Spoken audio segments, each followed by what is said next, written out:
I think it's easy to misassess a risk.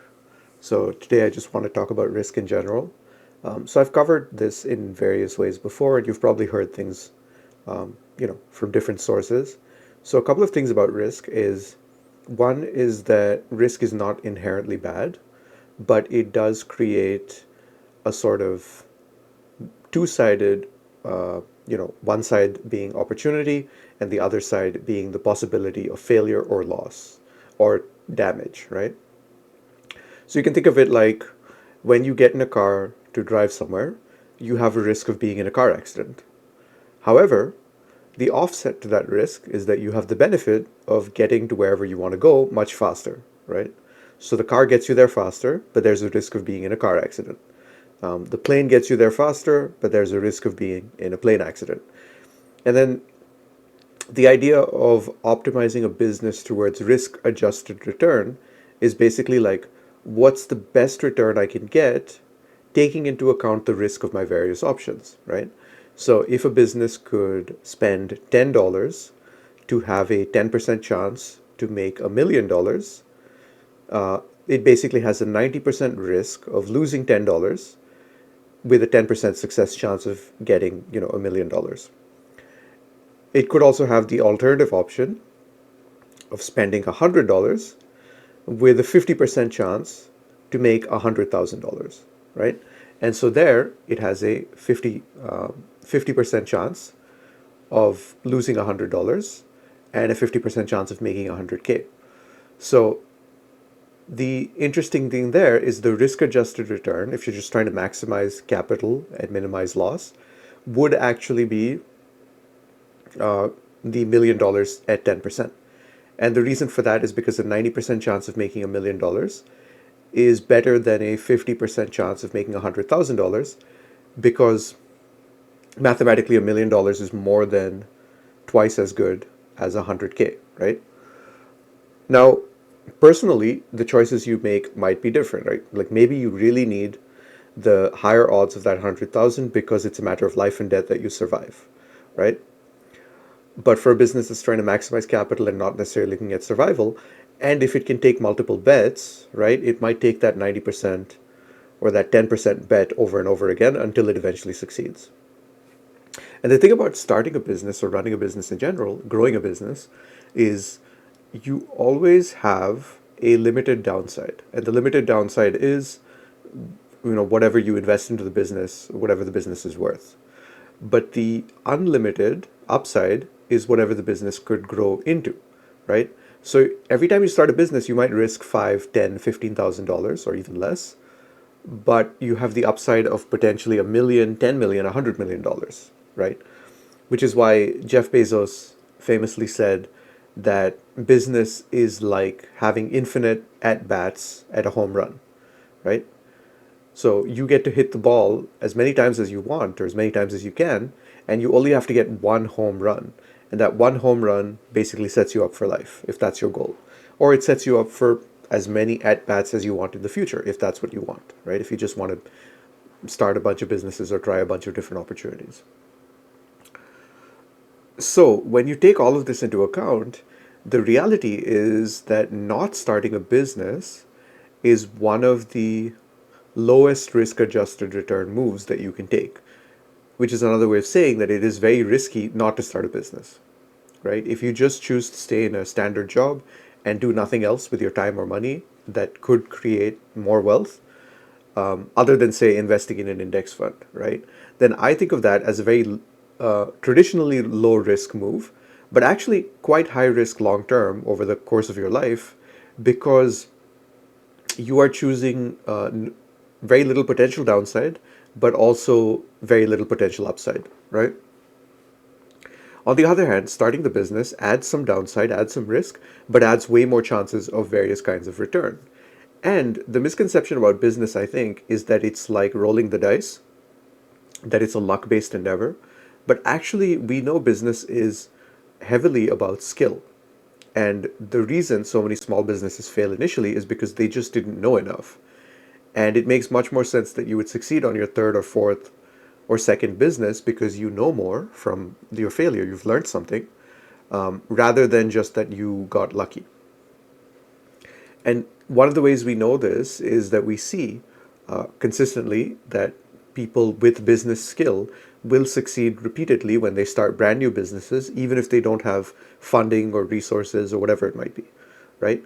And the answer is because they understand how business works now. So the greatest debt that you want to be paying down is your ignorance debt. And Alex Hormozi talks about this concept specifically. He was inspired where a person at an event basically wrote $1 million on, a piece of paper in front of everyone, and he asked a woman how much she earns, and she said she earns 50,000 a year. And he said, all right, so because you don't know how to earn $1 million a year, every year you are paying $950,000 of ignorance debt because you don't know, right? So people think of their student loan debt as expensive, and they might be paying like 10,000 a year towards it. But this ignorance debt, we're all paying, 950, 900, $850,000 a year simply because we don't know how to make $1 million a year. And it's much easier to make $1 million a year through a business than it is through a traditional job. Now, ironically, it might be easier to make 50,000 a year than it is to make, through a traditional job than it is to make 50,000 a year through a business. So the vehicles are different, right? Like you would drive a car if you were going 100 blocks, but you might walk if you were just going 1 block. And it might be easier because with the car, you'd have to find parking and all these other hassles. And it's true with a business, you might have to start an LLC, you might have to do a bunch of marketing, you might have to build an audience. There is some upfront, mountain climbing that can make it more expensive. But the greater results in the overall output can be much higher. It's like using power tools versus hand tools. Different situations, different tools for different situations. So when you're thinking about risk, don't just think about what you have to lose, also think about what you have to gain, right? And you also have to adjust for the natural bias we have that we are more afraid of losing the same amount than we are of gaining the equivalent amount, than we are pleasured by gaining the equivalent amount. So we're more driven by fear than by greed. And so if it helps you to make your decisions, you can also imagine the fear of being in a situation where you have never pursued your dreams, or being in a situation where you haven't tried something and you regret it looking back, right? So, like the idea of being 85 years old on your deathbed, looking back at your life and asking yourself, what would you regret if you hadn't tried it? And what would you be happy you tried even if you failed after trying it, right? So would you be happy that you tried starting a few businesses even if they didn't work out? Or would you be happier if you knew you never started any businesses and that's okay, but you never faced any major failure? You just had your jobs, you invested them in index funds, and you retired the slow but consistent way. And the answer will be custom to you, but for me, I know for sure I would rather have taken the risk and gotten somewhere. Or even if the businesses didn't work, I know that I tried and I learned something, and that probably made me better at my jobs and my overall life as well, right? Kind of like, not regretting missing out on travel, for example, or whatever else other life experiences. To me, business is as integral a life experience as something like travel might be to someone else or to the general populace. Now, the other thing to understand about risk is that you can mitigate risk and reduce your downside significantly through things like knowledge, through things like partnering with somebody who has experience or resources, or just asking for advice as you go, or testing your product before you jump headfirst, right? Like just trying it with some people, seeing if it works, seeing if there are results.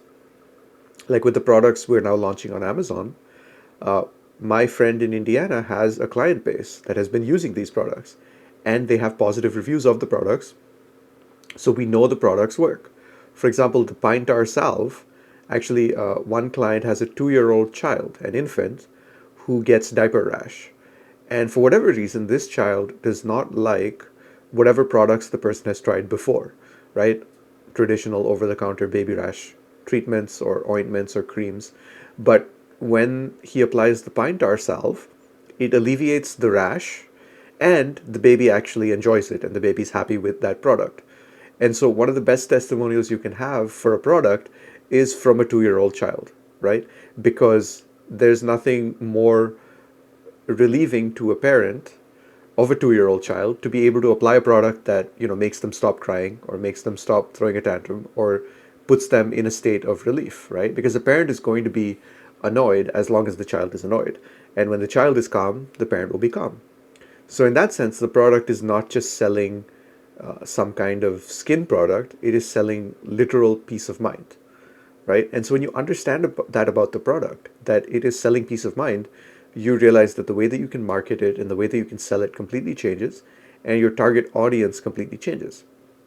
And so when you go into taking risks, you realize it's a lot less risky to sell a product that offers peace of mind than it is to sell perhaps some generic product shipped from China that is the same as like 100 other things on Amazon, right? Like a toolkit for, screwdrivers and hammers and things like that. Like that product has no way to differentiate itself, and it has no interesting stories from customers about it.